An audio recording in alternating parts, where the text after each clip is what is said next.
All right, guys, so in this video, we're going to be multiplying binomials, okay? So we multiply binomials using the distributive property, and there's an acronym here that we can use called FOIL, okay? It's called the FOIL method that we can use as an easy way to remember how to do this, okay? The main thing to remember here is basically what we're doing is distributing twice, okay? So if you need the FOIL method, let's think about it like this. So FOIL, it's an acronym. The F stands for first. We're going to multiply the first two terms of each binomial together. The O stands for outside, so we're multiplying the two outside terms. I stands for inside. We're going to be multiplying the two inside terms together. And then L stands for last, and we're going to multiply the last two terms of each binomial together, okay? So let's break it down. We've got a binomial here times another binomial. So again, we're using the distributive property twice, or you can think of it as the FOIL method. It's really up to you, whichever you prefer, okay? So first times first, okay? I'm going to multiply the x times the x, all right? Outside terms, the x and the -7 are the outer terms for each of these, so x times -7, okay? Notice I'm going to separate everything with a plus sign here, and we'll deal with any other signs when we multiply the two terms together, all right? The two inside terms are 4 and x, so we're going to multiply those together. And then the last terms are 4 and -7, so we're going to multiply those together, okay?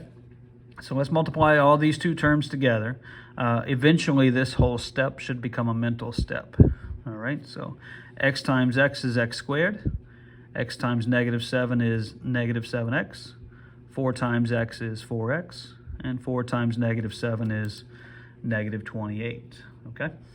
When you multiply binomials together, many times, not always, but many times, the two terms in the middle are going to be like terms, okay? So you always want to look at those two terms and see if they're alike.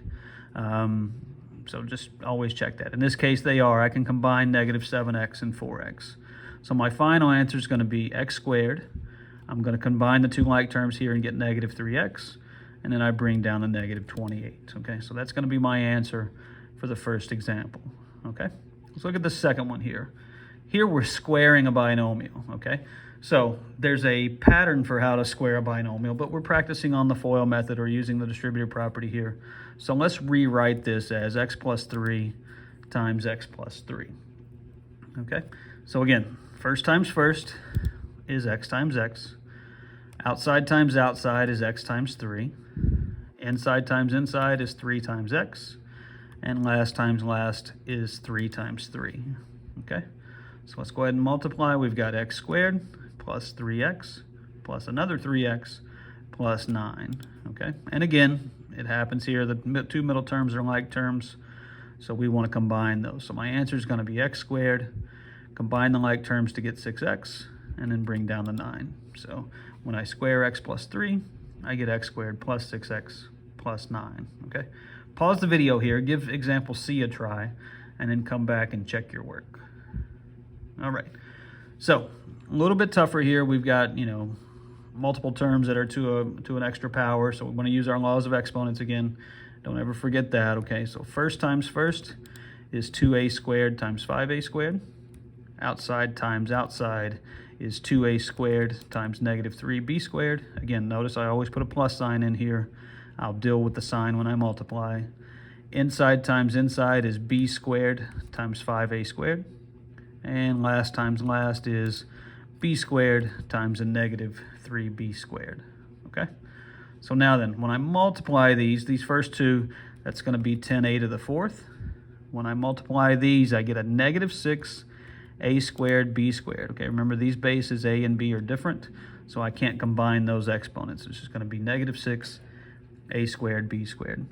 Here, I've got 5 a squared b squared, and then the last one here is going to be -3b to the 4th. Add the exponents because the base is the same, okay?